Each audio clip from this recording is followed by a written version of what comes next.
예나 지금이나 동아시아 문화권에서는 유달리 아이를 극성으로 키웠습니다. 맹자 어머니가 3번 이사를 했다는 맹모 삼천지교라는 한자 성어는 공동묘지에서 자라니 관옮기는 것을 따라하고 시장으로 이사를 가니 장사치 행세를 하니 맹자 어머니가 이래서는 안되겠다 하여 공자의 묘 근처로 이사를 하니 아이가 예절을 배우면서 자라니 맹자 같은 훌륭한 아이가 되었다는 별로 근거는 없는 이야기입니다. 어쨌든 동아시아 삼국에서는 꾸준히 이런 얘기를 섬길 정도로 아이를 잘 키우는 것을 중요히 여겼다는 것이죠. 그래서일까요? 현재 동아시아 삼국은 거의 비슷한 형상을 겪고 있습니다. 중국에서는 소황지라고 불리는 아이들, 산하제한의 영향이 큰 이유 중 하나죠. 단 하나뿐인 아이니까 거의 상점받들듯 키워서 안하무인으로 자란 아이들을 소황제라고 부릅니다. 일본은 다른가요? 일본에는 몬스터 페어런츠라는 표현이 있습니다. 2000년대 초만 해도 일본은 공무원 열풍이었고 교사 임용시험 경쟁률이 12.5에 육박했으나 2020년에는 2.7로 뚝 떨어지는 것을 볼 수 있습니다. 그 이유는 일본에서 공무원의 인기가 뚝 떨어졌고 저출산의 영향으로 학생 수도 줄어들었으며 몬스터 페어런츠라고 불리는 극성 학부모의 영향으로 매번 민원에 시달려서 기피 직업이 되었다고 하죠. 이거 우리나라 얘기 아닙니다. 2020년 초 일본에서 화제가 된 얘기예요. 여하튼 한국에서도 마찬가지 현상이 발생합니다. 우리나라에서 제일 먼저 화제가 된 것은 역시 노키즈존이었을 거예요. 2014년부터 유행하기 시작한 이 현상은 소위 맘충이라고 하는 혐오 유행어와 함께 유행하기 시작했는데 안하무인인 몇몇 부모가 아이들의 나쁜 행동을 제지하지 않으니 아이들을 데리고 오는 모든 부모를 완전히 출입금지를 시키겠다는 얘기였죠. 사실 이런 것들은 사적인 영업의 문제였기 때문에 가게에서 특정 사람들을 받지 않는다고 하면 그것은 혐오적이고 차별적이긴 하지만 뭐 따지고 들면 위법이라고 하긴 애매하거든요. 그렇기 때문에 노키즈존 문제는 상당히 크게 타올랐지만 결국 할 사람은 하고 안 할 사람은 안 하는 오묘한 영역으로 끝나게 되었습니다만 더 이상 사적이지 않은 영역에서도 이 문제는 가시화되게 되었습니다. 작금의 소아과 기피와 폐업 문제와 교사, 특히 초등교사들의 고통호소 문제죠. 소아과에서는 환자 부모가 극성으로 우리 애가 아프다는데 왜 대충 진료하냐? 라고 나서고 초등교사에게는 학부모가 극성으로 우리 애가 학교에서 뭐하는지 불안하니 보고해라 라고 나섭니다. 어린아이를 둔 부모가 다 그렇다는 것은 아니지만 새 문제로 떠오르고 있을 수준인 거죠. 이것은 근본적으로 1차 사회화기관의 실패입니다. 인간은 자라면서 사회화를 여러 번 거치는데 학교도 사회화기관 중 하나고 군대도 사회화기관 중 하나입니다. 모든 집단은 어느 정도 사회화의 목적을 가지죠. 하지만 가장 기본적인 사회화 단위는 역시 가정이라고 볼 수 있습니다. 사람은 부모에게서 가장 기본적인 것을 배우죠. 가장 기초적인 사회를 거친 뒤 2차적 사회화가 바로 학교 등의 공간인 겁니다. 그런데 학교에서도 제기하는 문제점들은 대부분 1차적인 사회화조차 제대로 되지 않은 아이들을 우리가 무슨 수로 2차적 사회화를 하냐에 있습니다. 부모에게서 배워야 되는 최소한의 규범, 욕을 하면 안 된다거나 타인을 상처 입혀서는 안 된다, 물건 훔치면 안 된다, 이런 것들은 학교 이전에 가정에서 배우고 와야만 하는 것이니까요. 이 사회화를 소위 가정교육이라고 부릅니다. 그런데 이 가장 근본적인 사회화가 우리나라에서 무너지고 있는 것이죠. 이 문제는 대체 왜 가시화가 되었을까요? 그 흐름을 저와 함께 짚어봅시다. 가장 처음으로 지적하고 싶은 부분은 우리 사회에 깔려있는 감자 선망입니다. 이것이 옳다는 것은 아니지만 2000년대 초반까지만 하더라도 사람들에게 나름 이런 의식이 있었거든요. 부자는 왠지 부정한 방법으로 나쁜 일을 할 것 같고 가난한 사람들은 정직하기 때문에 형편이 어려운 것이다 라는 사고관이 한반도를 지배하던 시절이 있었어요. 이런 분위기가 너무 과도하게 되니까 감자는 무조건 나쁜 놈일 것 같고 약자는 무조건 착한 쪽일 것 같고 이렇게 생각하는 것이 역겹다 라는 사람들이 2000년대 후반부터 등장하기 시작하죠. 사회 분위기란 것은 흐름을 타고 움직이기 때문에 어느 중심선에서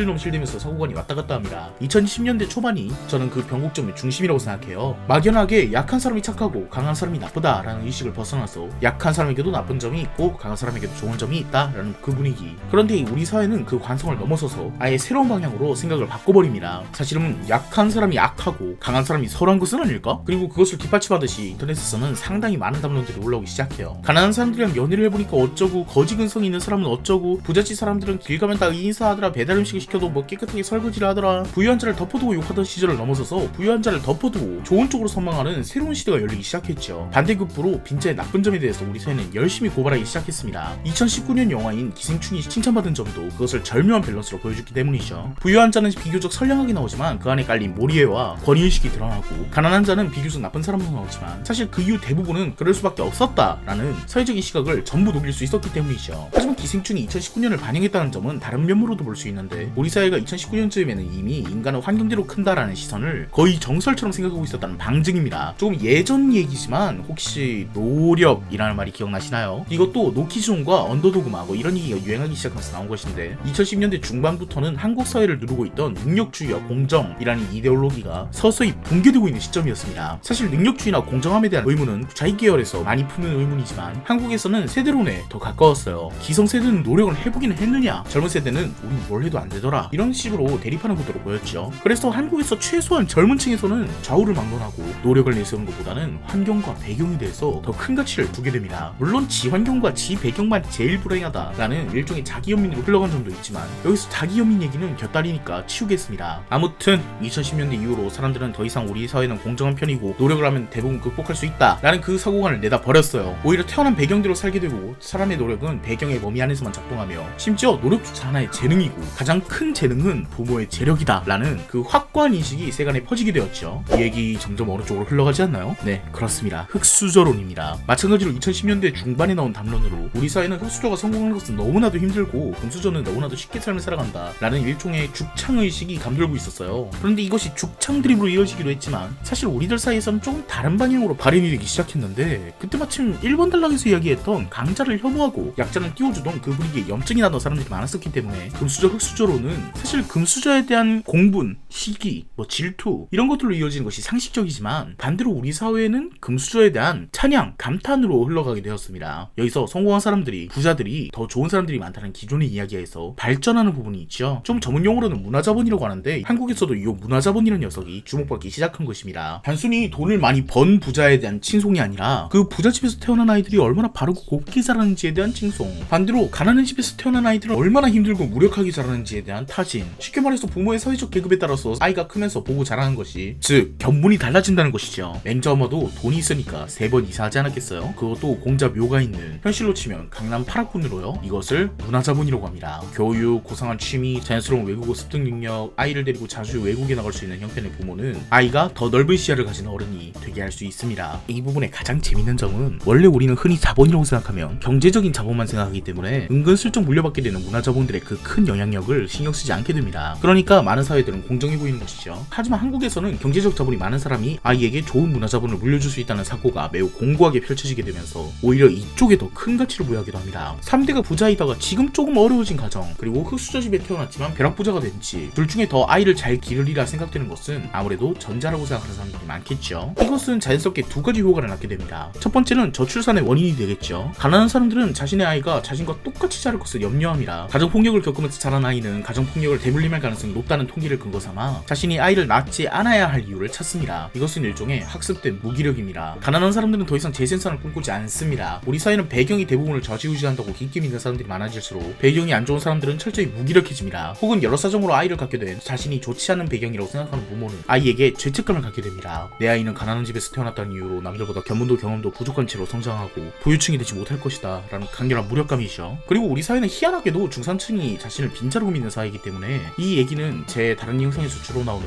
우리 국민들이 생각하는 평균이 너무 높다라는 문제의식들을 담은 글들을 참조해주세요. 그럼 반대로 고소득자는 아이를 많이 낳냐고요? 놀랍게도 네, 그렇습니다. 소득이 높을수록 다자녀라는 얘기는 사실 예전부터 있었던 얘기입니다. 과거에는 빈자가 아이를 많이 낳았죠. 아이는 어느 정도 크면 노동력이 되기 때문입니다. 농경사회든 고도로 성장하고 있는 사회든 아이를 많이 낳으면 그 아이들이 노동력이 됩니다. 그러나 현대에는 그렇지 않죠. 아이를 낳으면 실업자가 될 확률도 꽤 높습니다. 그리고 그 실업자가 되는 아이는 적어도 금수저 아이보다 내 아이가 될 확률이 높겠죠. 그러므로 부유층들은 조금 더 마음 놓고 아이를 낳을 수 있고 빈자들은 비교적 아이를 낳는 것에 궁색하게 됩니다. 물론 이 정도까지 깊게 생각하지 않는 교육 수준이 평균보다 많이 낮은 사람일수록 아이를 조금 더 갖게 된다는 결과도 있습니다. 그러므로 우리 사회의 무기력을 학습하는 것은 역설적이게도 최빈층도 부유층도 아닌 대부분을 차지하는 중산층입니다. 두 번째로 이 중산층들의 행보를 봐야 됩니다. 스스로를 빈자라고 아이덴티파이하는 중산층들은 자신의 아이가 금수저 아이와 경쟁해서 지고 비참해질 것을 염려하여 아이를 낳지 않습니다. 그러나 한국에는 아직 향상심이란 것이 남아있는 사람들이 많지요. 아예 배경대로 살아버리면 출산을 포기하겠지만 우리 아이가 나보다 더 나은 삶을 살겠지 라는 기대를 가지고 있는 중산층들도 있습니다. 혹은 여차저차해서 아이를 낳아놨더니 우리 사회가 배경이 민감한 사회로 변해서 큰 죄책감을 안게 된 부모들도 있겠죠. 이 부모들은 이 전략을 사용할 수밖에 없습니다. 나는 빈자지만 혹은 빈자라고 믿고 있는 중산층이지만 내 아이는 마치 금수저 아이처럼 키워내면 그 아이는 금수저처럼 착하고 바르게 자랄 것이다. 동아시아 사회는 원래 공부를 중요시합니다. 그리고 급하게 성장한 국가들이 대부분이고 우리나라는 더더욱 급성장을 거쳤기 때문에 경쟁의식이 매우 팽배하죠. 그러므로 대부분의 학부모에게는 이런 인식이 생길 수밖에 없습니다. 내 아이에게 가장 필요한 교육은 남들보다 한 발짝, 아니 반발짝이라도 약간이라도 앞서 나가는 것이다. 우리 사회에서 지금 크게 관측되는 것 중 하나가 아주 어린 시절의 경험을 매우 고평가한다는 점입니다. 유치원 때 반발짝 앞서 나간 아이가 고등학교 때쯤 농축되면 30발자국 정도는 이미 앞서 나가 있을 것이라고 믿죠. 온갖 육아법들이 많지만 착하고 정직한 아이로 키우는 법 따위는 그다지 궁금하지 않은 것이 현실입니다. 왜냐하면 어차피 금수저처럼 반발짝만 앞서 나가게 키워도 자연스럽게 금수저처럼 선악이 클 거라고 생각하니까요. 거죠. 실제로 이렇게까지 생각하지 않더라도 우리 사회에서 인간성을 교육하는 것보다는 조금이라도 경쟁에서 더 우월한 배경을 갖게 부모가 노력하는 경향성이 보입니다. 자연스럽게 부모의 등골은 휘어집니다. 중산층이든 빈자이든 아이를 키울 때는 부유층처럼 아이덴티파이하고 키워야 됩니다. 왜냐하면 우리 아이가 조금이라도 늦춰져서 금수저들이 다니는 영어 유치원 못 다녀서 가장 빠르게 언어를 습득한다는 시기인 저연령대의 배경 차이를 벌려놓지 못한다면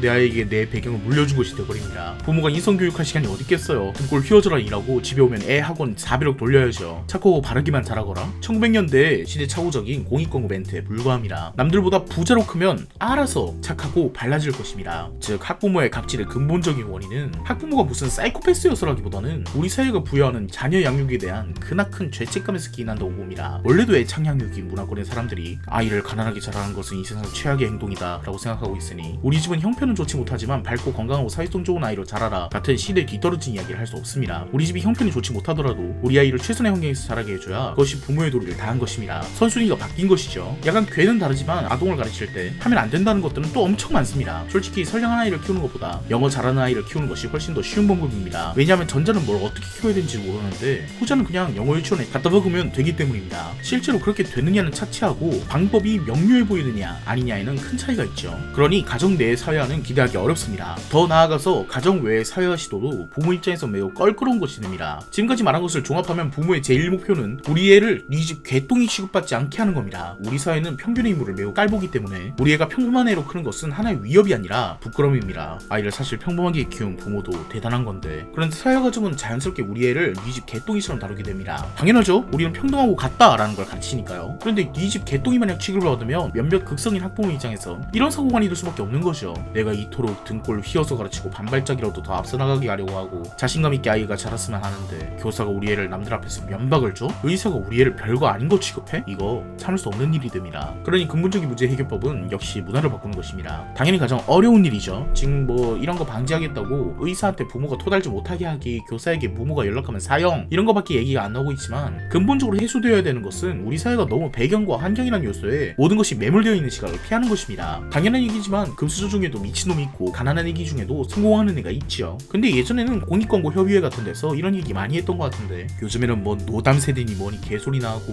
경쟁과 죄책감과 무기력에 지친 국민들에게 희망 같은 걸 심어줄 수 있는 건 없는 것 같아요. 그럼 오늘은 여기까지입니다. 끝까지 봐주셔서 감사합니다.